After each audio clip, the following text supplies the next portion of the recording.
So I want to talk about 3 points today. And the first point is that the idea of being in this world but not of this world is not only is it not, it cannot be about separation. And the second point is the fact that doing and being are two sides of the same coin. Being is who you are. Doing is being who you are. So there's some circular logic for you. But it shows the absolute interconnection of doing and being.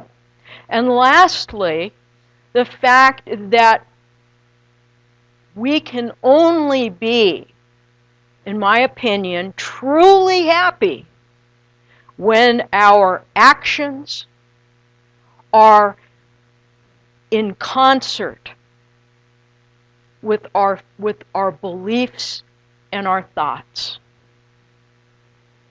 Now, we've all heard the quote, to be in this world but not of this world. Well, first of all, that's not exactly the quote. It's oftentimes attributed to Jesus, which is true. However, it is also part of a statement that the Apostle Paul makes. And, oh, by the way, it's also in the Old Testament. Again, unfortunately, as sometimes is the case, that phrase is taken and used out of context. So the idea of being in this world but not of this world, some people take as stepping away and being separate, even the whole holier than thou thing. I sometimes wonder if that doesn't stem from the idea that, well, I'm in this world, but I'm not of this world. And that doesn't help anybody. It is not helpful. And it's about separation. And what is a very basic idea about separation? Primarily hear it a lot from the Buddhist teaching, that separation is the biggest cause of our suffering. So if there's any place in our life that we're creating separation, then we are not at peace, we are not being congruent, and we are only expressing part of what we can express when we embrace everything.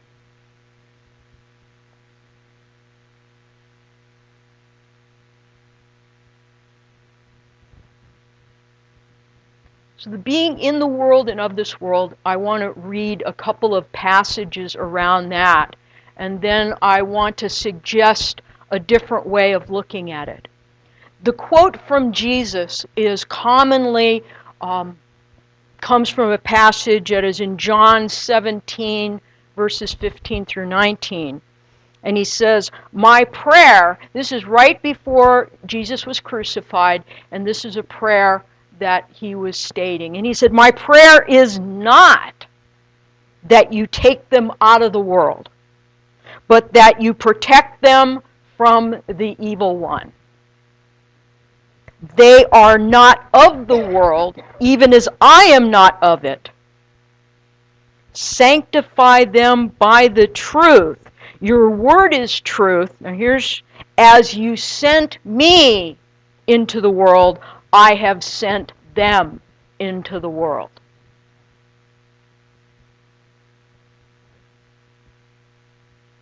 So the prayer is not that we are removed from the world. The prayer is to protect them from the evil one.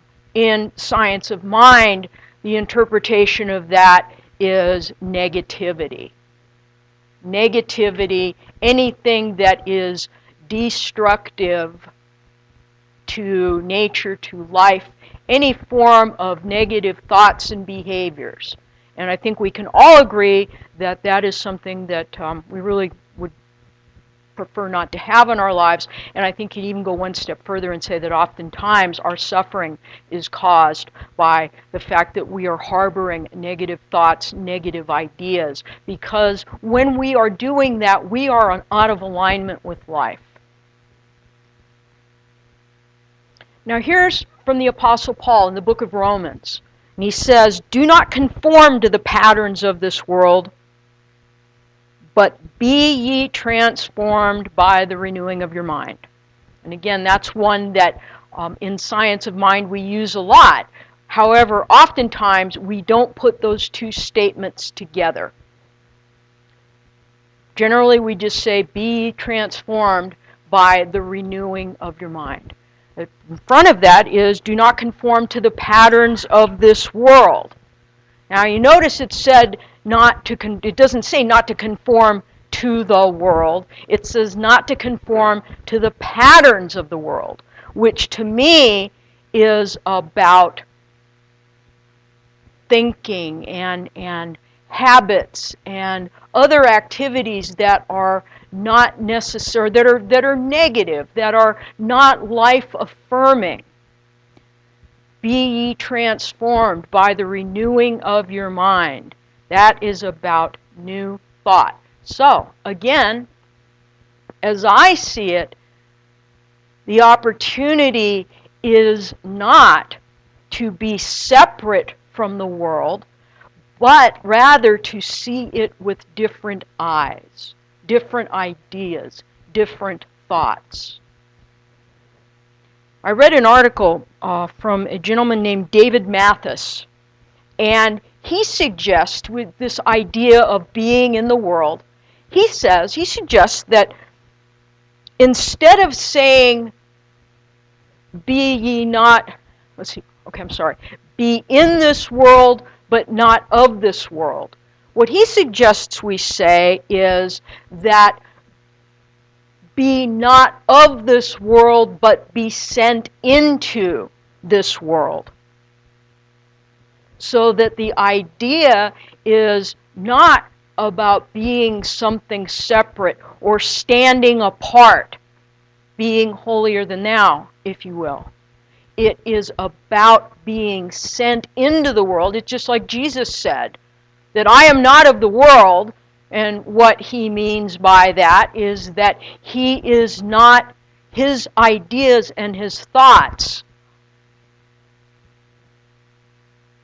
are different. They are affirmative, they're positive. There's something that is different from perhaps the mainstream, and I think we can pretty much agree with that today when, as a metaphysician, I look at the quality of my thoughts and what I think is a quality thought as opposed to a thought that is not life-affirming. It often seems like the types of thoughts that I want to focus my attention on are not necessarily the same thoughts that are widely held in the mainstream. Does that mean that those thoughts are wrong? No, not in my map of the world. It means that mine are life-affirming to me, and I choose them. So I am not in the mainstream. I am not acting like the mainstream, yet I am in the mainstream. We are every day.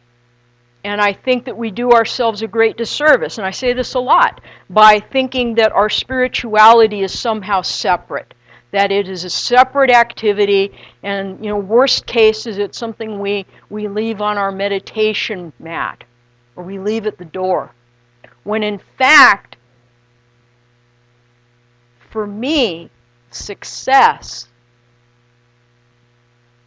on a spiritual path is to be able to go about my daily life in the world and be who I am, to be what I believe in, to show up in accordance with my beliefs and my thoughts. So in that respect, It's not so much a matter of being in the world or being of the world as being separate ideas. I love the idea that David Mathis puts forth, that the whole focus is being sent into the world with different ideas, with a different way of approaching life. And to me, that's being. Notice I haven't said a word about doing. I've said it about showing up with your beliefs, with your approach to life, based on the teachings. That affirmative thought, that trained thought is more powerful than untrained thought.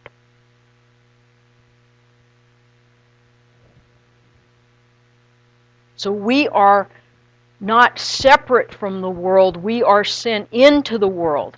And think about this too. God, we are instruments of the divine, of love, of God, however you choose to see that. We talked about this a few weeks ago. We are instruments. We are the way that life reaches out and touches other life. So when we recognize our oneness, which is so fundamental to the teachings of New Thought in metaphysics, is we are all one.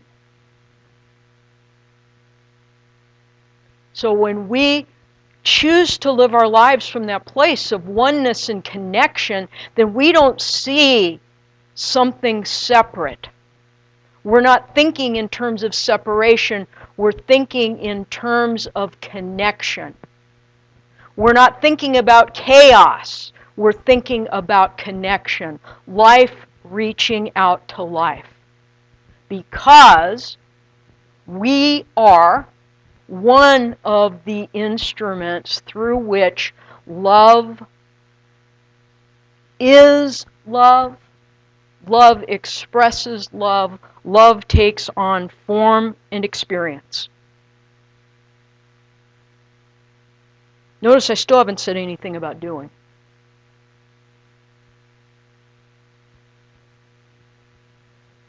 Oftentimes, doing and being are spoken of as it's more important to be than to do, and they're actually two sides of the same coin. And it's one of those cases where I love the symbol of the Tao, where you have the one side that is the one color and the other side that is the other color, yet they merge, and there is a portion of one color in the one and in the other. They are absolutely connected. Doing and being. When we live from a place of our doing and our being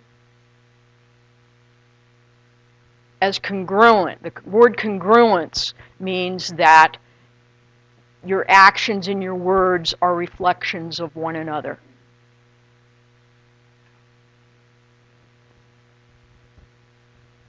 Doing and being.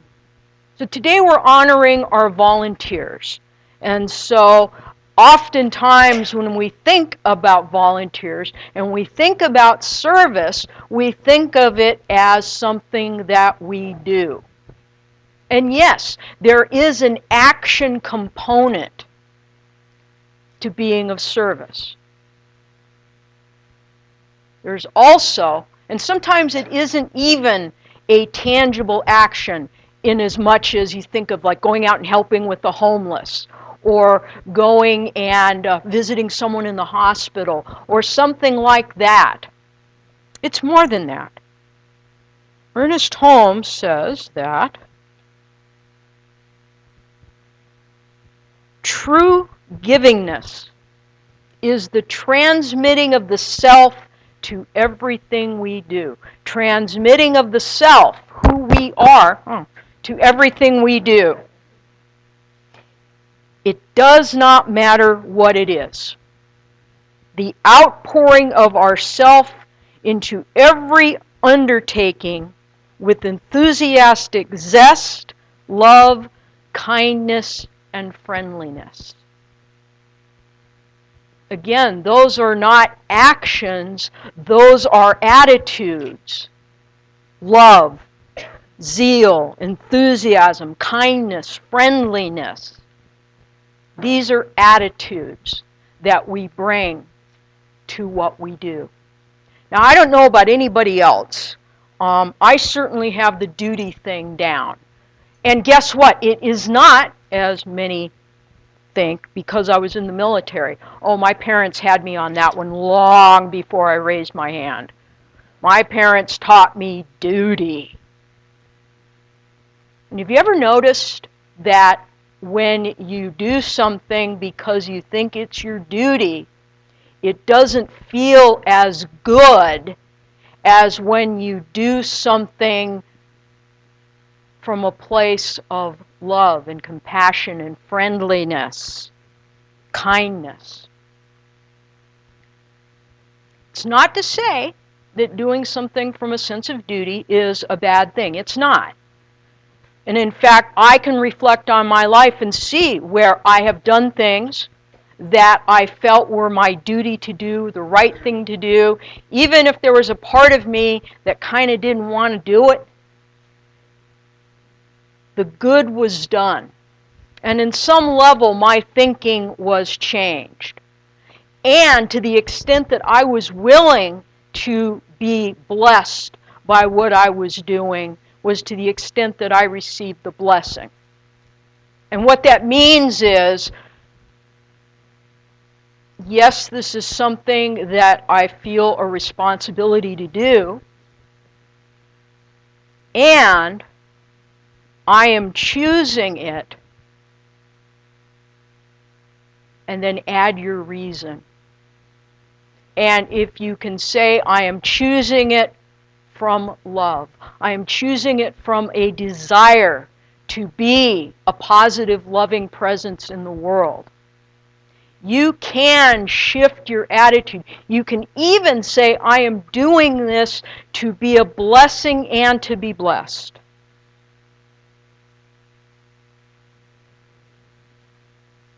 Wayne Dyer says that service is best thought of as a continual focus in your life, rather than being limited to certain types of activities and the sharing in relationships. Service is a state of mind that expresses love rather than fear and trust rather than distrust. And so today, as we honor those people who have come forth that week in and week out support our center, it is the love that they are expressing. It is their loving presence that is every bit as important as the action that they do. It is the love that they bring to what they do, because it is not simply an action, it is a state of mind. And we can really only be happy when what we're doing is in alignment with what we believe and what we think is true. And that, to me, is peace.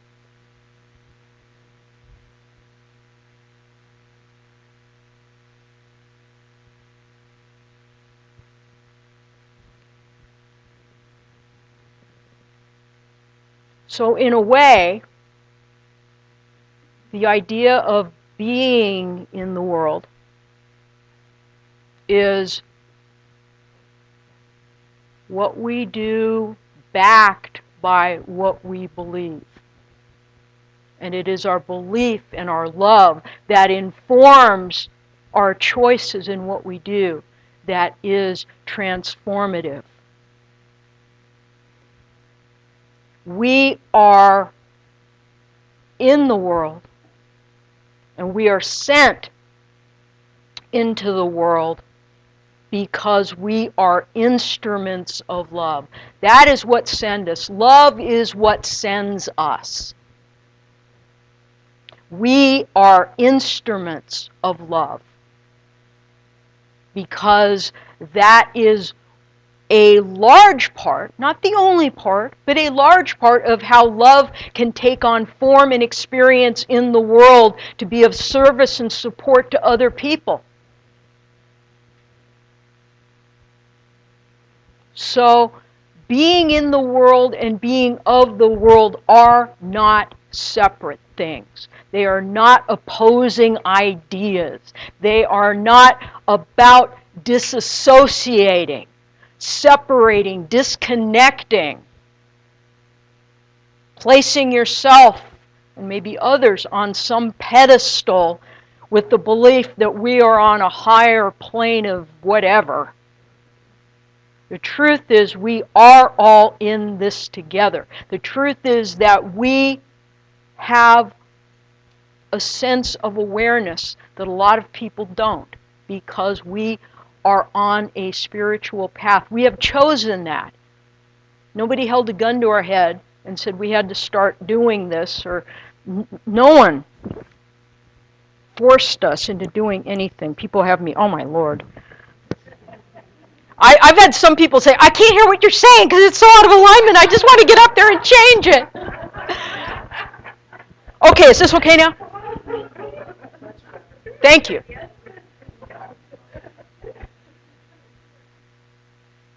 Being in this world and being of this world are not separate things. That we are not breaking away from, we are not judging. I've never found judgment. It is about being sent into the world. It is about being a positive, loving presence in the world. And that is in alignment with what science of mind and metaphysics teaches about the truth that we are all connected, so that whatever we share with another person, we are sharing with ourselves, we are sharing with the universe.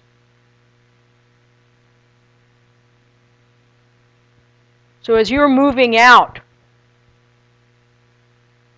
remember that whatever you do, whatever you say, you never know what a kind word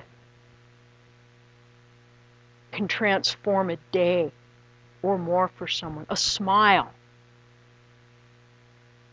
We're not talking big things.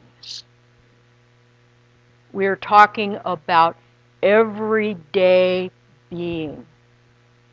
I know some people talk about wanting to have, what is my purpose in life? And some people, and I get that. I've kind of struggled with that a little bit too, about thinking that there had to be some defining goal.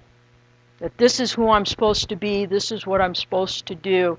And I don't think that it's that. It's not that.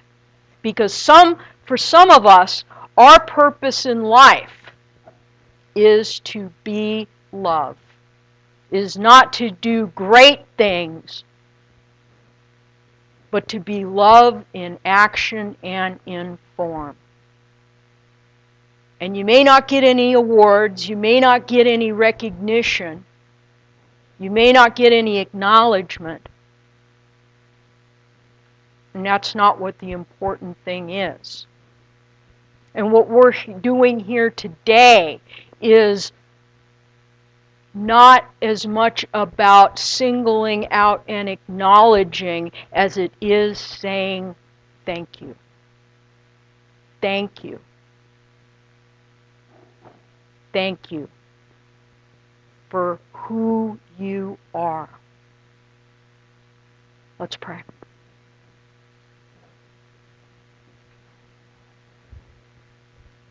And so in this moment, I know